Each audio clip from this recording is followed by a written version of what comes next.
Paz do Senhor, irmãos. Amém. Amém. Amém. Eu desejo que o amor do Senhor Jesus Cristo e as ricas bênçãos estejam dentro do coração e da vida de cada um. Amém. Assim seja. Espero ser breve. Hoje foi um dia assim que eu orei muito, falei com Deus, pedi para Ele me passar uma palavra para que eu possa estar aqui falando do Senhor. E como tem que ter responsabilidade, né? Porque eu estou tentando estudar sobre este assunto faz muito tempo, mas a minha cabeça parece que está ruim de memorizar.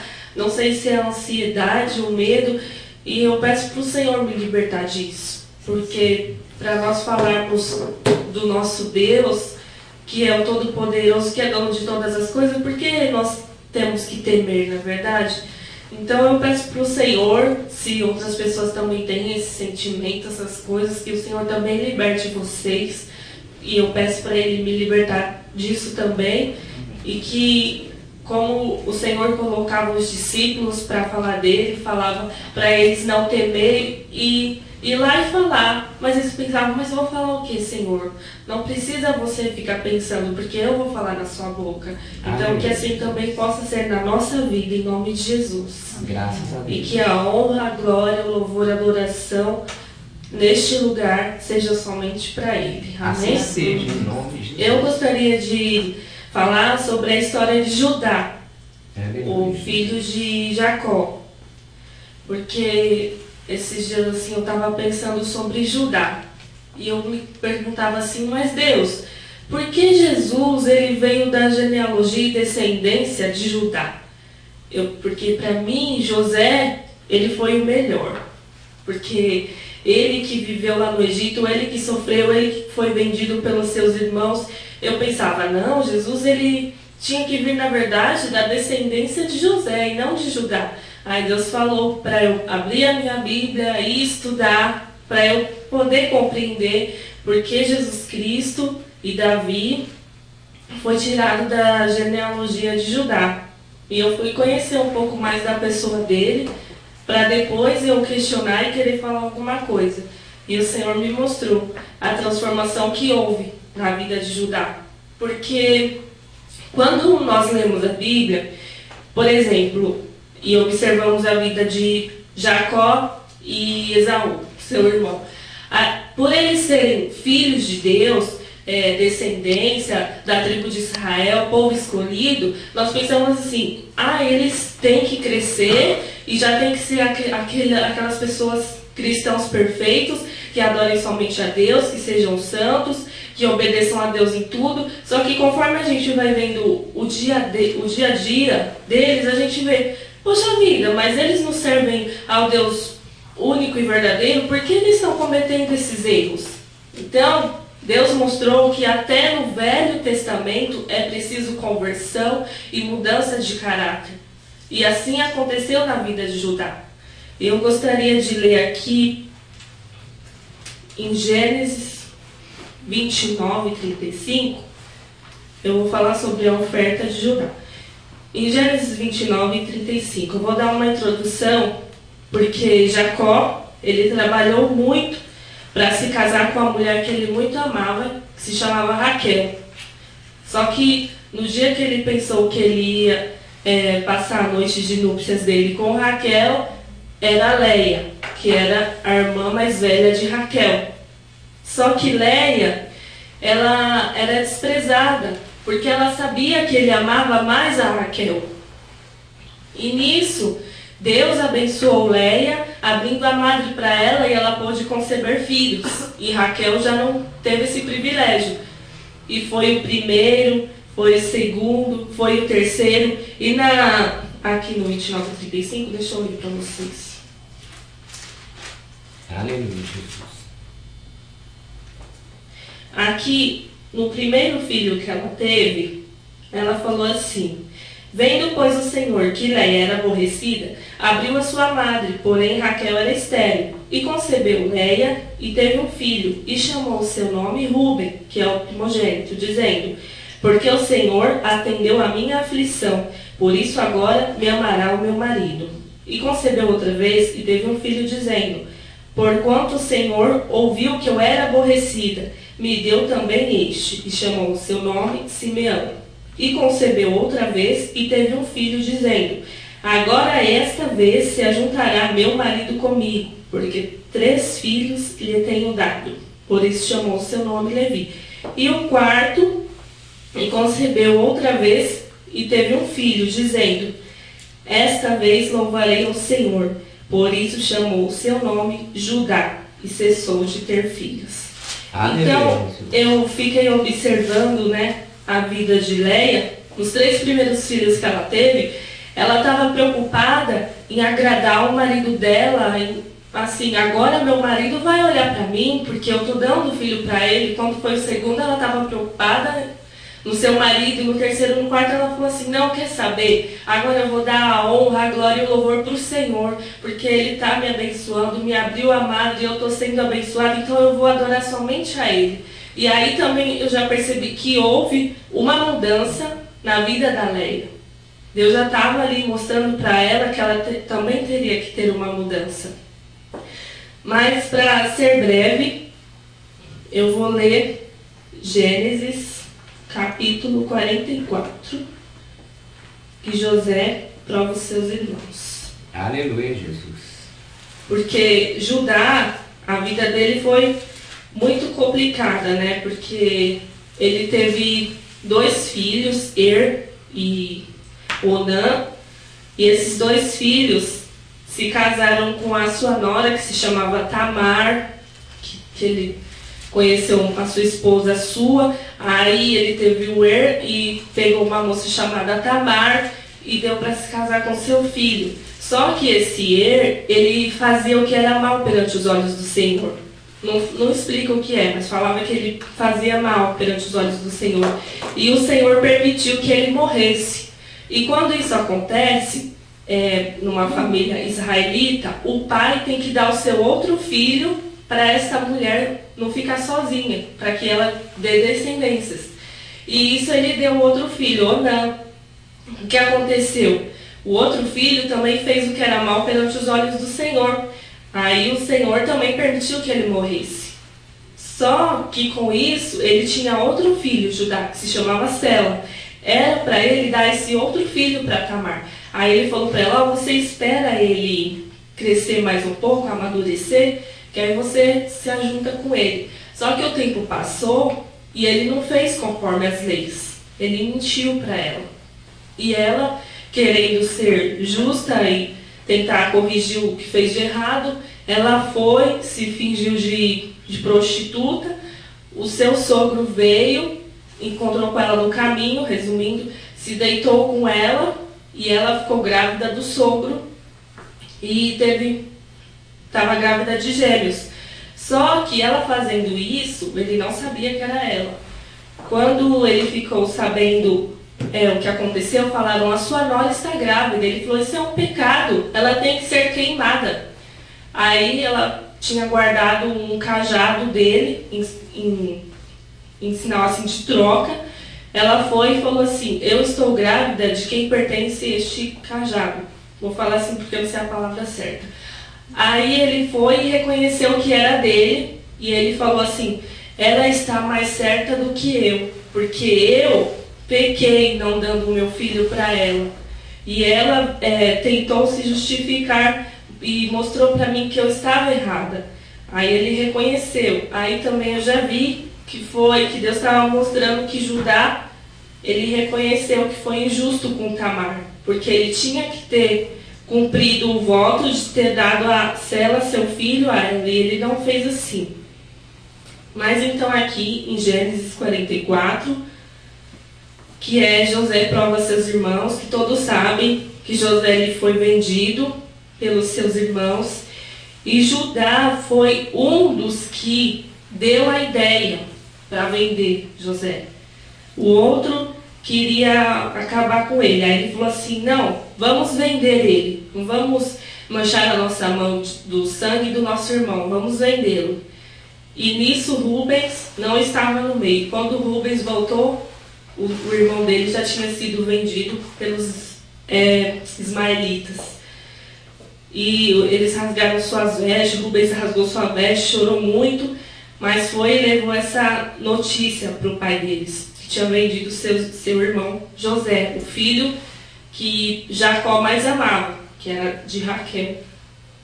Então, aqui, quando eles tiveram que ir para o Egito, porque a fome estava invadindo toda a terra, e só no Egito havia alimento.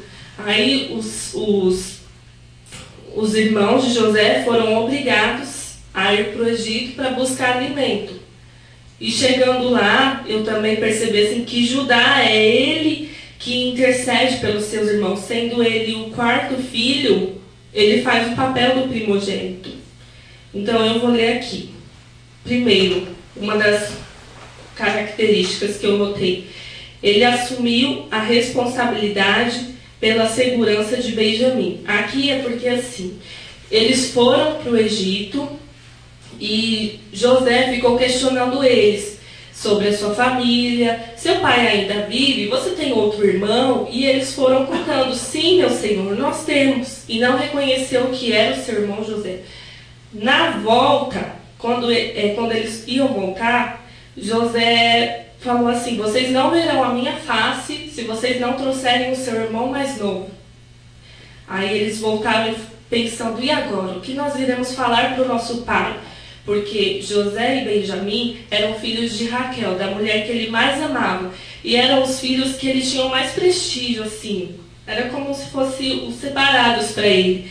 E eles sabiam que isso ia amargurar muito o coração do seu pai. E Judá, ele tomou frente, ele foi conversar com seu pai. Na segunda qualidade que eu vi, ele estava construindo um novo caráter e conquistando o respeito das pessoas. Porque quando ele chegou na casa dele, ele que foi falar com o pai dele e tentar passar a palavra. E nisso ele falou para o pai dele assim, pai, eu me coloco por fiador no lugar de Benjamim. Se eu vou lá conversar com o governador, se ele não aceitar, eu me coloco por fiador. O que ele estava mostrando aí?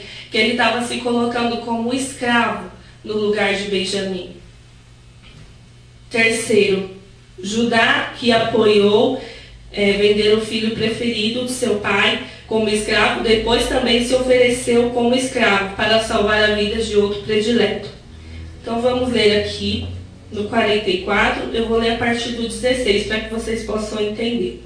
Aqui é a conversa de Judá com José.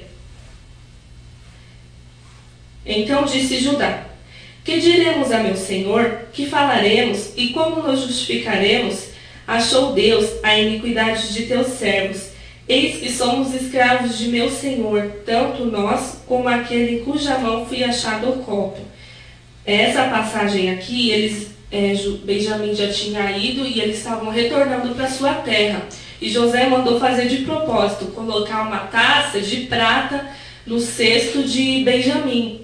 E mandou o servo dele ir no caminho e procurar. E o que tivesse com essa taça, eu pesquisei, essa taça significa que quem roubar e for achado com ela teria que ter sido morto, tinha que morrer. Então, na verdade, Benjamim ia ter que morrer.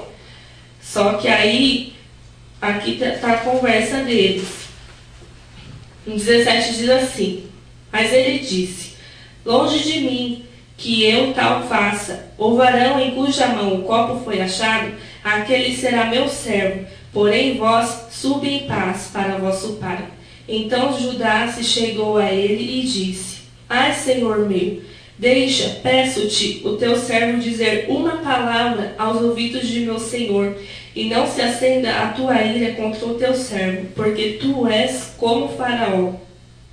Meu senhor perguntou a seus servos, dizendo, tendes vós pai ou irmão? E dissemos a meu senhor, temos um velho pai, e um moço da sua velhice, e o mais novo, cujo irmão é morto, e só ele ficou de sua mãe, e seu pai o ama. Então tu disseste a teus servos, trazei-mo a mim, e porei os meus olhos sobre ele. Então eu não vou ler tudo aqui, porque é muito comprido. Aqui Judá está intercedendo pelo irmão dele, está se colocando no lugar e está conversando com José, explicando que se ele deixar Benjamim lá, como que eles vão chegar e dar essa notícia para Jacó? Olha, não podemos trazer Benjamim porque ele ficou lá e vai servir de escravo. Então aqui ele falou assim, no 32, porque teu servo se deu por fiador por este moço, para com meu pai, dizendo, se não te tornar, eu serei culpado a meu pai todos os dias. Agora, pois, fique teu servo em lugar deste moço por escravo de meu senhor, e que suba o moço com os seus irmãos. Aí ele falou para José, olha, depois de tudo que eu já vi na minha família, o sofrimento que eu vi o meu pai passar, deixa que este moço vá embora. Fique comigo no lugar dele por fiador, que eu seja o seu escravo, que eu te sirva. Mas, por favor, deixe que Benjamim vá, para que eu não veja o meu pai sofrendo. Só que ele não sabia que ele estava falando com o seu irmão José. E nisso mostrou que o coração de José foi quebrantado.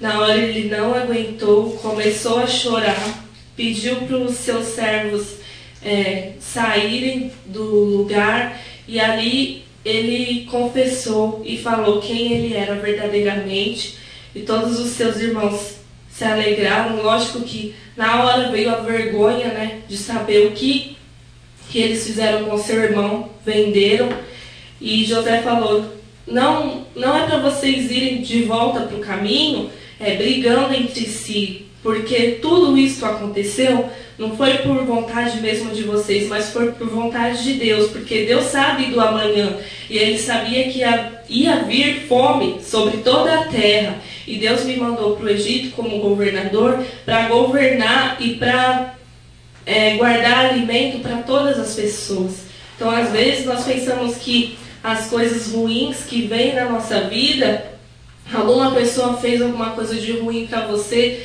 você pensa, poxa, está me prejudicando tanto, mas lá na frente Deus vai mostrar para você que através das coisas ruins, Ele também pode fazer surgir coisas boas. E é assim como Ele fez na vida de Jacó e toda a sua família. Jacó retornou, viu seu filho, abraçou, beijou, se alegrou, receberam presentes, foi morar na cidade de Gósen, que José separou para ele, para toda a sua família. Ele conversou com o Faraó, e Faraó permitiu, e no total voltaram 70 pessoas da família de Jacó para morar no Egito. E aqui, quando Jacó está no leito, enfermo, morrendo, né? Na verdade morreu de velhice, ele foi abençoar os seus filhos. E o primeiro, que é o primogênito, ele abençoou Rúben. Tu és meu primogênito, minha força e o princípio do meu vigor, o mais excelente em alteza e o mais excelente em poder. Inconstante como a água, não serás o mais excelente, porquanto subiste ao leito de teu pai, então o contaminaste, subiste à minha cama.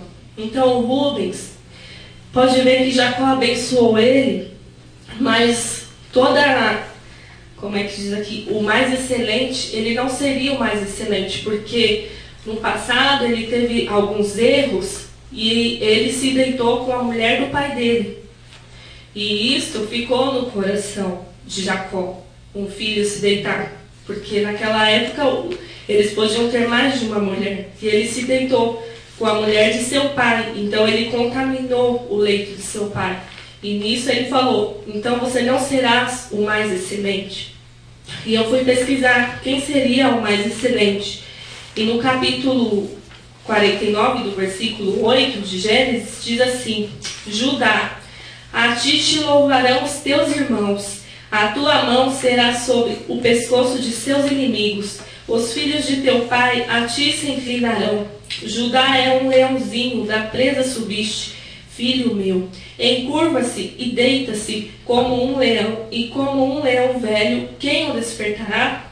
O cetro não se arredará de Judá, nem o legislador dentre seus pés, até que venha Siló, e a ele se congregarão os povos. Judá, ele recebeu proeminência entre os seus irmãos. O que significa isso? Ele recebeu, ele assim, colocou ele como superior, como sublime, porque da pessoa que ele era, antigamente ele não se importou com os sentimentos do seu pai e nem com os sentimentos do seu irmão, dando a ideia de vender o seu irmão e não se importando com o coração do seu pai. Agora ele mostra que, através do outro irmão, que também era o predileto do pai, Benjamim, ele se ofereceu em sacrifício no lugar desse outro irmão, para não ver o seu pai passando por aquela situação novamente. E nisso eu consegui enxergar o nosso Senhor Jesus Cristo, porque por que ele veio da tribo de Judá? E Deus me mostrou nessa transformação de vida de Judá. E ele, porque Rubens, ele também falou para o pai dele: se acontecer alguma coisa com Benjamim, eu dou os meus 2 filhos e pode matá-lo. Só que Judá já falou assim: não, se acontecer alguma coisa com Benjamim, eu dou a minha vida, eu me coloco por fiador a favor dele. Então, vê a diferença, né? Você dá o seu filho para ir lá matar os seus 2 filhos, é mais fácil. Agora, você oferecer a sua própria vida, né, como escravo, aí complica. Então, isso eu consegui enxergar Jesus Cristo, nosso Senhor. E eu vou ler aqui João 15:13, que Jesus, ele disse assim: ninguém tem maior amor do que este, do que dar a sua própria vida pelos seus amigos. E agora, questionando aqui, vocês querem ser amigos de Jesus, conhecer a Jesus? Porque se Jesus chamou nós de amigos, é porque amigo tem que ter afinidade, intimidade, tem que ter diálogo. Então Jesus quer ter intimidade com você, quer ter diálogo, para você ser amigo dele. Porque quando a pessoa é amigo, ela sabe o que a outra pensa, o que a outra deseja. E se você é amigo, você quer fazer o bem para outra pessoa. Então, se nós andamos fazendo alguma coisa que tem afastado da presença de Jesus, tente pensar um pouco e falar assim: poxa vida, Jesus quer tanto ser meu amigo, ele deu a vida dele por mim, e eu estou aqui no erro, estou na mentira, estou sendo injusto, desonesto. Vou parar um pouco de fazer essas coisas, que você vai ver como Jesus vai ter mais intimidade com você. Dando um exemplo assim da minha vida, há uns 4 anos atrás, mais ou menos, eu estava lembrando o que aconteceu comigo. Eu fui no banco a serviço, eu trabalhava para o meu tio, aí eu fui no banco e o caixa do banco, o rapaz, ele devolveu um troco e deu R$40 a mais. Eu saí para fora do banco e vi aqueles R$40 e eu falei assim: eu não vou voltar para devolver. Falei: ele que deu errado, problema dele, ele que tem que se ver lá no caixa. E fui embora com aqueles R$40, mas eu não era convertida a nada, não conhecia Jesus. Aí, esses dias eu fui no orelhão e comprei um cartão telefônico. Aí o meu marido foi colocar no orelhão e não entrava. Aí ele falou assim: ai, tem 2. Aí a mulher te deu 2. E é tão engraçado que aquele erro que eu cometi no passado veio à minha lembrança. Poxa vida, aquela vez também me deram a mais e eu não devolvi. Aí eu falei pro meu marido, dá aqui, amorzinho, que eu vou lá devolver agora. Eu não vou ficar com isso. Então, Deus já me mostrou. É nas coisas simples que Ele quer a nossa mudança. Ele só quer que nós sejamos justos, que nós nos santificamos, que nós buscamos a presença dEle. E eu fui lá e devolvi e me senti tão aliviada, não fiquei com peso. E a mulher ficou: você vai me devolver? Veio 2? Falei: vou. Aí ela não ficou acreditando, porque no mundo tá tão difícil de você se encontrar com pessoas justas e honestas, que quando as pessoas veem você devolvendo, não acreditam.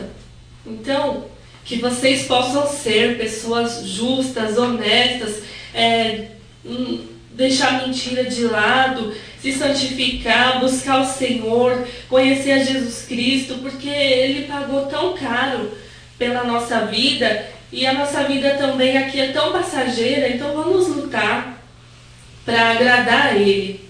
Eu vou ler aqui um exemplo que eu coloquei em Hebreus 10, 12, que diz assim: Jesus, porém, tendo oferecido para sempre um único sacrifício pelos pecados, assentou-se à destra de Deus. Então, aqui para finalizar a minha mensagem, eu quero dizer que Ele se ofertou por nós. Então, Ele veio da descendência de Judá, que também fez isso lá no passado. Mas Judá só podia ajudar o irmão dele. E nós temos um hoje que pode ajudar o mundo inteiro.